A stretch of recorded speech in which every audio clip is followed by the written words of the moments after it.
Folly, Myths and Truths. The legend associated with these ruins understates the splendor of the mansion that once stood here. The Folly Mansion was built in 1905 by Alfred Mitchell, for himself and his wife, the Tiffany heiress, Annie Tiffany. 60 rooms on 2 floors.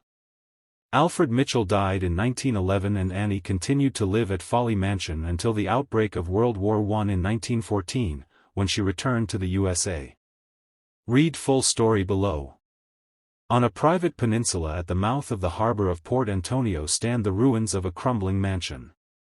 Once the most opulent house in Jamaica, the decaying shell has attracted its share of legends, just as one would expect from any shadow of grandiosity long since past. Folly ruins have been attributed to foolish and prideful man hoping to impress his bride. According to a common story, the great house was built by an American as a gift to his betrothed. In his rush to construct the mansion, he foolishly had the cement mixed with salt water for the sake of expediency, which weakened the material and rusted the steel infrastructure. The whole building began to disintegrate soon after being built.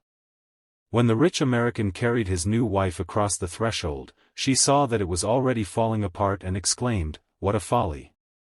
She left Jamaica and never returned, and the rich man left Folly Mansion to crumble, like their love, back into the sand. The true story, however, is less dramatic but far more fabulous. In the early 1900s, Alfred Mitchell, a businessman from Salem, Connecticut, visited Port Antonio with his wife Annie Tiffany, an heiress to the Tiffany fortune. They fell in love with the area, and in 1905 purchased the land, which had been known as Folly Point for 120 years by then, and began building a villa where they could spend their winters.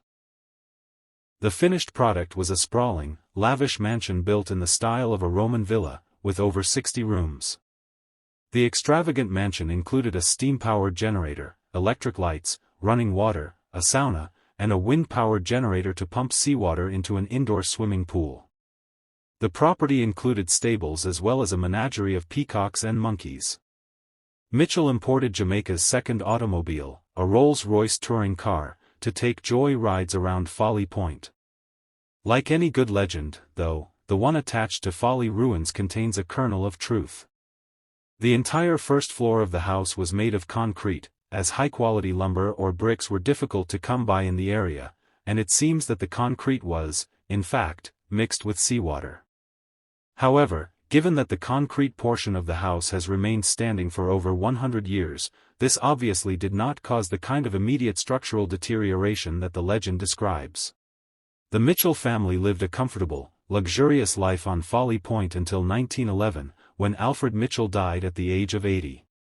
Annie remained at the mansion for a few years, but returned to the U.S. at the outbreak of the World War I. The land was sold, but the new owner abandoned the property several years later, leading to the house being scavenged and generally falling into disrepair. The second floor collapsed due to looting and negligence in 1936.